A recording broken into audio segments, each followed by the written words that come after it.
Hi guys, this video is to show you how to access your feedback and comments in Schoology. I have at the moment logged in as a test student enrolled in my course, and I'd like to first show you how to get to your grades and how to find the comments that I've made, because this is really where we have that dialogue that is learning, and this is how you grow. So you're going to go to your grades tab on the left side, click on that, and what will pop up is a breakdown for each of the categories for your grades. You'll notice that there is an overall percentage here at the bottom. That's the one that goes on your transcript at the end. And there's also a percentage for each category. And this is helpful for you to be able to look at your own grades and know what your strength is and what area you need to work on. As you're looking at your grades, you will want to take note of anything with a 0 because that is something that is hurting your grade right there. Anything with an asterisk, for example, a discussion that's still active, would not be helping or hurting your grade. It's just not factored in, but it will eventually become a number. But what you really want to be able to attend to is the feedback.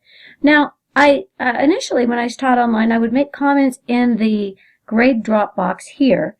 And what would happen is if I made a long comment, they would all kind of blend together, and eventually you'd have one big long column of text, and it was hard to figure out where one started, when or when ended.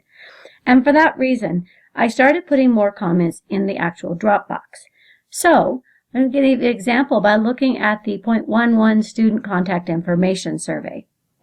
Now, when I go back to that in the course, I can find out that, in fact, I did submit that as this test student. It will tell me whether I submitted it as a green on time or a red late. It will also give me the opportunity to resubmit that assignment.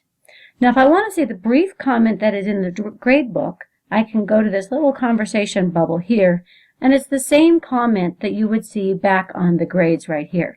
Thanks for taking the survey. Please see the Dropbox. That comment there, by the way, ends with the word late, and if you have points taken off because it's late, you would see that word late right there. But I want to see that longer comment. So I'm going to go back into the original assignment, and this is the Dropbox, where we can have a longer dialogue. This much text would be far too much for me to put in the gradebook.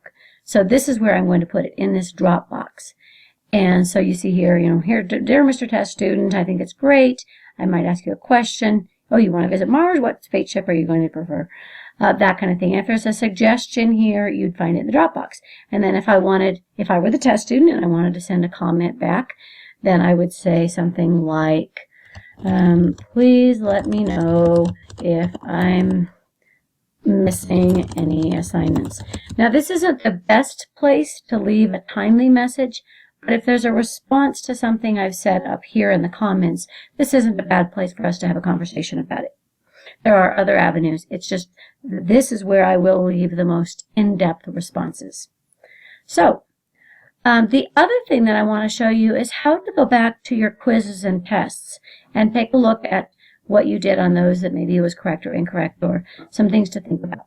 So I'm going to again click on my 0.15 quiz here, and it will pop up that I can see my submissions. And with my submissions, there's going to be some comments. With my submissions, there's going to be comments. That's the bubble here. I apologize. It's not the comment tab here. It's with my submission.